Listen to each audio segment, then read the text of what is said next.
Hey everyone, I'm Lily, and welcome to a new series that I'm doing for some magic content. Mostly because I needed a nice easy series for when I don't know what to make a top video topic on. See my last video. And also just something that's I think is a cool topic and something I'm really excited about. So I've recently, as you might have told, really come to really like Commander Cube. It's such a blast, so much fun. And I thought I'd do a little series, and to be extra lazy, it's going to be a general kind of top 10 series. So each episode of this is going to be my top 10 cards from a given set for Commander Cubes. If you don't know what a Commander Cube is, essentially it's a cube like you would draft normally, except you make a commander deck, and you have a commander, you start for your life, you play multiplayer, all the hallmarks of commander, but in cube form. So, so I'm going to be looking at cards that are just good to include in those cubes. Also, honestly, a lot of the times it can be something for just top 10 cards from a set that for commander, but there's some slightly different priorities. When you're constructing a commander deck, oftentimes your top 10 will be the top 10 most powerful and efficient ones that are good for the deck. Whereas when you're designing a cube, you want the top 10 power's nice, but more to provide interesting and fun gameplay and deck building needs. So yeah. So there's a few things that I'm looking for. At the beginning of each one, I'll probably have a few honorable mentions, which are cards that are just solid cards that are good, but may not be too exciting. They don't really do anything new, or they don't really add anything to the cube, but are fine things to have in a cube. It's just that they're just kind of there, they're just efficient. And this episode will have a little bit longer list of honorable mentions, just to show the kind of cards that I recognize that. Yes, these cards can go into a Commander Cube, but I'm not listing in the top 10 because it's just they're not doing that much new. And then we'll talk about kind of the principles that I'll be doing this series on later on. So this video we're doing Guilds of Ravnica because it's the most recent set, and I'll probably do these as new sets come out, and I'm also gonna just start working backwards. So yeah. Through various sets and stuff. I'll do supplemental sets too. Although some, if it's super tiny, the additional stuff from what's a small thing that added only a few cards? I don't know. But I'm not gonna do one for the tiny ones, but for most sets, I'll, and supplemental products the Commander products, that one's actually a hard one to make top 10 list. It was what are the top 10 Commander Cube products from a new Commander set? That's kind of hard because it's a thing made for Commander. One thing I should note is that I'm also going only with new cards. Yes, Chromatic Lantern is printed in Guilds of Ravnica, but it's a reprint and it isn't really a Guilds of Ravnica card, so I'm not including it. So I'm only focusing on the new cards from it. Eventually we'll get to RTR and we'll probably have Chromatic Lantern on that list because Chromatic Lantern is very good. Yeah, so without further ado, so we got first up our honorable mentions. So first up we got Price of Fame. And the reason this is an honorable mention is it's just an efficient removal spell in Commander, and it's a removal spell. It's a good black card. It'll thin black's color by, but it honestly isn't that fancy and isn't that special. So we don't really care about it that much. Likewise, Circuitous Route, good ramp spell, not really that exciting. Depending on the size of your cube, you're going to be pretty indiscriminate on your ramp sources that you put in the deck. Same thing with the lockets and stuff, those are not bad in cube because you want to, most Commander cubes do kind of lean on the larger side of things, and then you need redundancy on staples for things like ramp and stuff like that. And Circuitous Route is just, it's a strictly better, whatchamacallit? Beast Whisper, this is obviously a very powerful card, and one that slots into a cube very well, but you see a lot of effects like this. It's this has existed in several iterations before this, and it's fine. And some things And it's like, Beast Whisperer is like also fine for the cube, but it's also super generic, and it fits into a lot of decks, but doesn't really inspire a new deck. Sinister Sabotage, it's like, it's a very good counterspell. Not like very good, but like, it's a solid counterspell. Omnispell Adept, like cheating on mana costs and things like that. Like, it's a cool card, but you don't see this necessarily. Like, you might see this and pick it up, but it doesn't. There are already effects like this. Murmuring Mystic, like, it's one of those things where it's like, you love this card if you're in kind of a Spellslinger deck, but you don't like open this pack one, pick one, and see like, oh yes, Murmuring Mystic, I'm going to go into Spellslinger. I mean, you might in like Guild of Ravnica Limited, because this thing's insane, but like not in a Commander Cube. And like Crush Contraband, very efficient removal for white, not really white, like it isn't super inspiring, like kind of like Price of Fame. It's like, it's good, it's very good. You'll put it into the cube, but it isn't super splashy. So without further ado, number 10 we have, because you can't avoid talking about it for any format, Assassin Trophy. And the reason it's number 10 is that at its base level it is just very efficient removal. Like, it isn't anything fancy or new, but the fact that it hits any permanents, and add instant speed and all these things, it's one of the top pieces of removal, and for kind of like a very like standard role filler, it has to be like, it has to be pretty high quality, and I'm not gonna get into why Assassin Trophy is a good card. It's a good card, it's a very good card, and it's one of those things. It's also like gold cards, you really have to like, they really have to pack punch, especially when they're just a role filler. Like this, where it's like, yeah, you want some removal, but you don't necessarily be like restrained by your gold cards by this, but it's good enough that it is there. And there's really not much else to say that hasn't already been said about Assassin's Trophy. Right, number 9 we have Mission Briefing, the Snapcasterless Snapcaster Mage. This is one of those things where it's good in so many different decks, or it's good in any sort of like self-mill strategy, it's good in Spellslinger, it's good in any deck that runs blue, because there's lots of instant sorcery spells you want to be like recasting and things like that, and giving yourself a new way of doing it, and also a bunch of other, like, there's lots of ways to easily abuse this, and the fact that you also get to surveil to it sets up your next draws. Again, like, it's one of those, like, you don't open this and be like, it doesn't really pull you into an archetype, but it's one of those that you're really happy to have in your deck. And that's really like part of cube construction, one of like the Philosopher's Cube, is that you want to be in a situation, like, unless it's like one of the last few picks and there's nothing in your colors, you never want to feel like you take an on-color card and it's like a total dud. And I mean, Commander Cube's a little bit harder because archetypes become a bit more like niche and stuff, but this is broad enough that it's like any deck running blue is always happy to run it, is almost always happy to run a Mission Briefing. Underrealm Lich, 3 black-green for a 4/3 that essentially whenever you would draw a card, you instead look at the top 3, choose one and put the rest into the graveyard.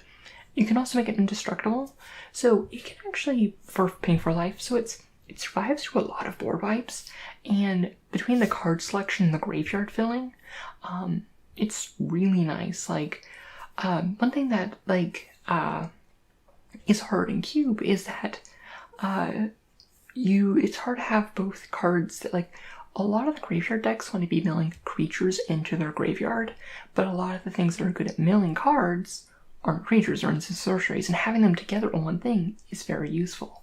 Combine that with like the card selection from him and his just survivability. It's just one of those cards that this is one of those cards that you might open, and barring like, at least in my cube, barring like opening like a commander or something, this really pulls into an archetype. In Commander Cubes where you don't have to draft your commanders and you choose your commander afterwards, this is one of those cards you open and be like, okay, maybe I really want to be in sort of like a Golgari or Sultai, like Graveyard Matters deck. And I mean, it's still good in almost any deck that's running Golgari, because it's really great card advantage, and in Commander you rarely run the risk of actually like milling yourself out with this guy, which is possible in other formats. I've done it in Arena Singleton once or twice. Oh, wrong way. Okay, Midnight Reaper. Now you might say, Lily, this is the 3-mana 3/2 that whenever a non-token creature you control dies, it deals 1 damage to you and you draw a card. You might be like, Lily, this is very similar to Beast Whisperer. Like, this is like Black's kind of version of Beast Whisperer, but you put that just only as an honorable mention wise, so high up. 2 reasons. One is that Beast Whisperer, and like there's also other effects like this. Like, this is a unique effect. But Beast Whisperer is like, being on cast makes it a little bit like, it lends itself to very specific decks and things like that. Midnight Reaper does more than just draw you cards for your creatures. One, it's delayed, so one thing that's always annoying in Commander is when like you have one player that's like just chaining off and for ages, and draw engines like Beast Members help encourage that. But this one is nice because it's only on death. It requires a bit more setup if you want to like really make it into an engine, because you have to like sack outlets and reanimation outlets and things like that. And it's really good for that. It's for any sort of like creature-based aggressive deck. It's a good insurance against board wipes, or even just like trading things off, while also kind of having that inherent risk of also like taking a lot of damage off of a board wipe. And I like Midnight Reaper because it has a lot more nuance than a lot of other decks might. Also, being only like a single black and 3 mana, I think it makes it a lot better. Also, the fact that he triggers off of himself and not just because Beast Whisperer doesn't trigger himself, obviously. But yeah. Also, in 2 relevant tribes. Not that most Commander cubes don't care about tribal, like. Mine is kind of unique in that sense, where like it actually cares about tribes with like tales and poems, but yeah. Next up is Thief of Sanity. It's the 1 blue black for a 2/2 flying, and then whenever it hits someone, you get to look at the top 3 and exile one of them, put the rest in your graveyard, and then you get to cast that card. Playing with your opponent's cards and being able to kill your opponent with your opponent's cards is one of like, at least for me, an amazing feeling.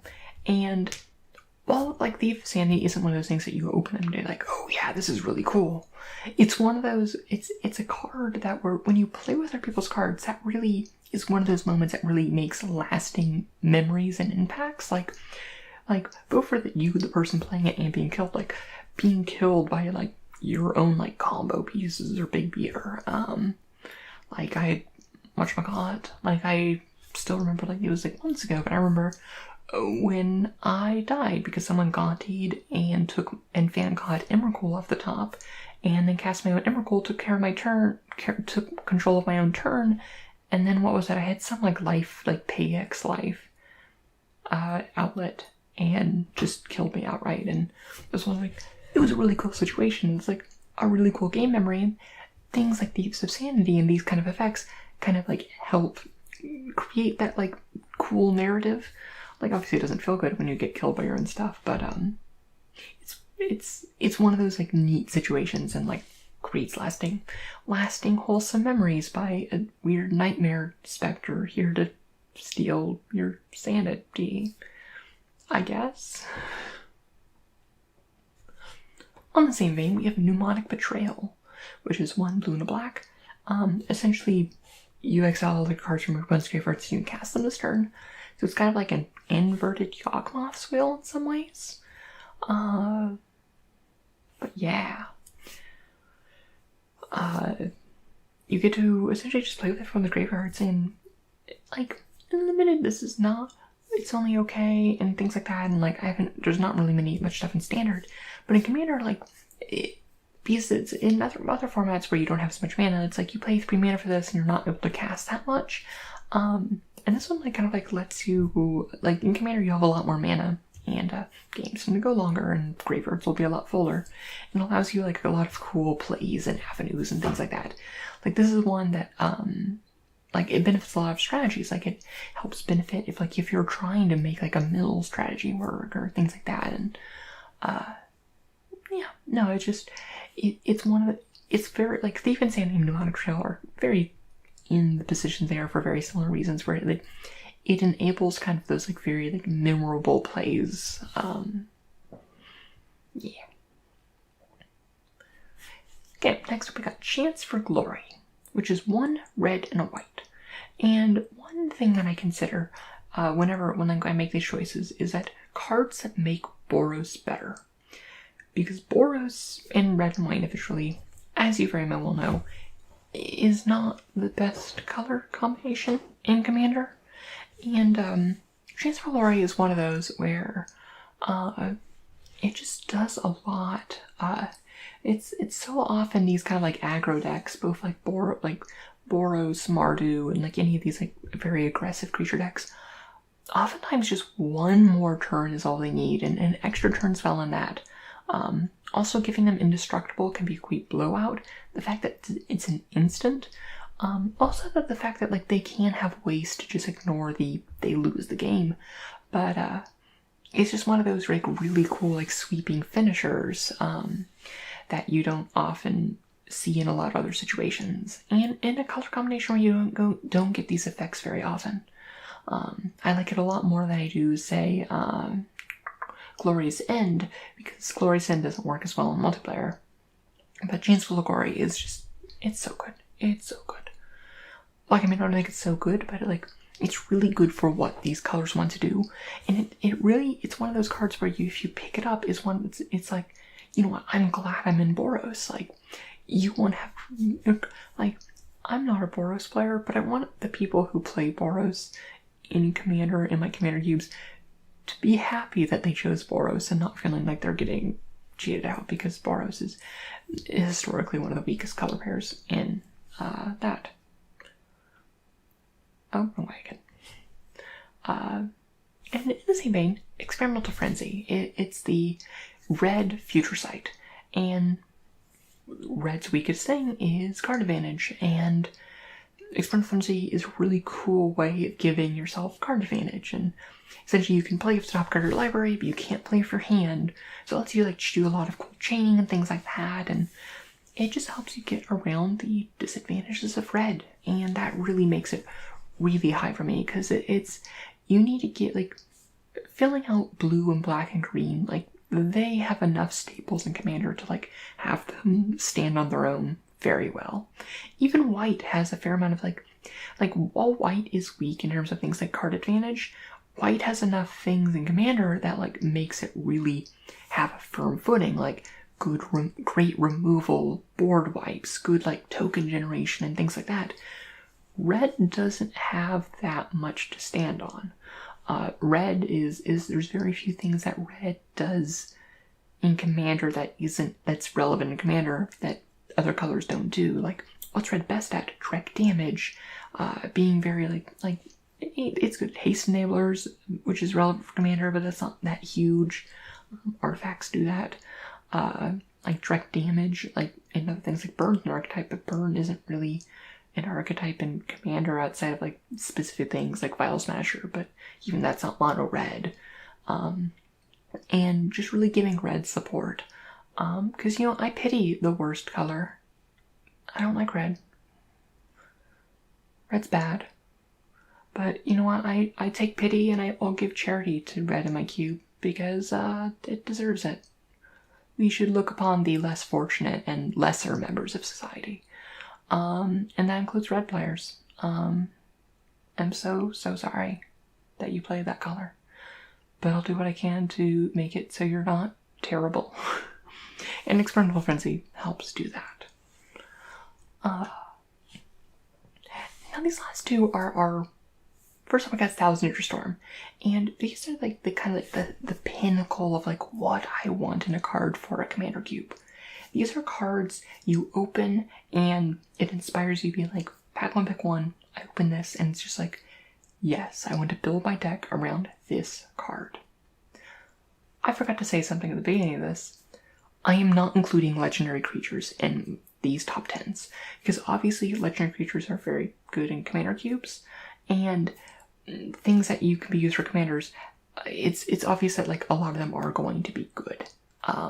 If one is like exceptionally above like what it is, I might include it, but I'm not including legendary creatures in this for various reasons. One, because most commander cubes don't actually have legendary creatures within the cube. The standard model is to have them separate, and you pick them after the draft. My cube doesn't do that, so mine's like a little bit unique in that sense. And even in my cube, I kind of aim to have almost every commander possible in the cube, so I forgot to mention that. The 1,000-Year Storm. But you open it and it wants you like define an archetype in both styles of cubes, or like you open 1,000-Year Storm and just like, I want to do some weird storm combo off, and kind of like, obviously it lends itself to being a spell slinger deck, but that's like the thing. But it's like 1,000-Year Storm is just like one of those cards that like inspires you to like, I want to build with the 1,000-Year Storm deck. And if you don't know what it does, because I've been very rambly, it's 4 red and a blue for an enchantment. Whenever you cast an instant or sorcery spell, copy it for each other instant or sorcery spell you've cast before it this turn. You may choose new targets with the copies. So it's like, it's one of those things where it's like, it allows for really big turns. Like, and if you know me, I like my 6-mana enchantments that don't affect the board state. I love my 6-mana enchantments that don't affect the board state. Yeah, no, it's just, you open it and it inspires you to be like, this is the deck I want to draft. Like, this is what I want to build around. And those build around things are really, and those moments are kind of like really what I strive to get for in my construction of my cube.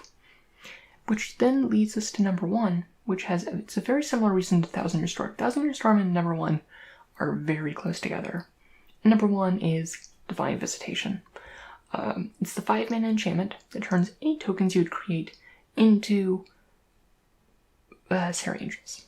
Like, it obviously depends on the cube, but 1,000-Year Storm requires very specific setup, and I think both the Divine Visitation, 1,000-Year Storm, you open them and be like, yes, I want to build this deck. I want to build the Divine Visitation deck. I think the Divine Visitation deck is a little bit easier to get working and doesn't require as much like setup and comboing off.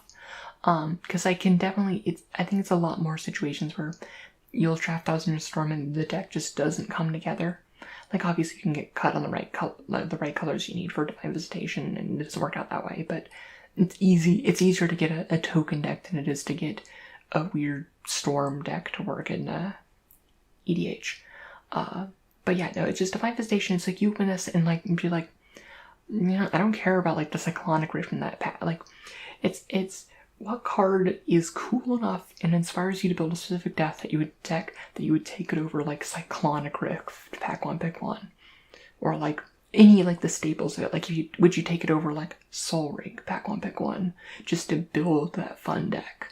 And that's one of those, that's kind of like the criteria for like these top cards where it's like, you know, I would take this over like an objectively like very powerful card that's like just a staple that slots in any deck in that color, just because like the Divine Visitation win is just so much more fun than, oh, I was very efficient and got my Soul Ring turn 1. Yes. But yeah, and that's, yeah. And that is my top 10 for Guilds of Ravnica for Commander Cube. Like all my videos, it's a bit rambly. It's not really being tight. I'm still going for like the more long-term, like kind of like ASMR topics, but this structure helps me a little bit to actually create content, and it's one of those that is a good thing to slot in when I can't think of anything else to record. But yeah, and let me know, like, did I like seriously overlook any cards that like I don't think was in there? Like, there's cards that I'm wondering if I should add a section in the end where like I talk about the cards I specifically did not include. It's like, I don't know, it's like I didn't include Frasco or Raoul because it's like I just don't think they're that inspiring when it comes to like just being they're using Commander. They're fine, but they're not amazing. Yeah. So let me know what you think. Let me know what you think about this like structure and everything, and if you would like to see more of these kind of styles of videos. I definitely want to do some more videos talking about Commander Cube because I just like I've had so much fun building in my first few like tap trials of like playing and everything. It finally got fully sleeved. I did my first draft a few days ago, and it's such a blast. And I definitely want to share what amazing thing Commander Cube is. It's like it'll be Commander Cube will be the format of like the hill I die on. But yeah, I definitely want to do like a I definitely want to kind of do like a series on like how to build your own Commander Cube and like different options and variants, things to talk about. But I'll also have this series for kind of like talking about like good cards and like what I think about when like including or not including cards in the cube. So yeah, well, I hope you enjoyed this video, and I hope you all have a wonderful night. I hope you all have wonderful dreams, and may your story smile upon you.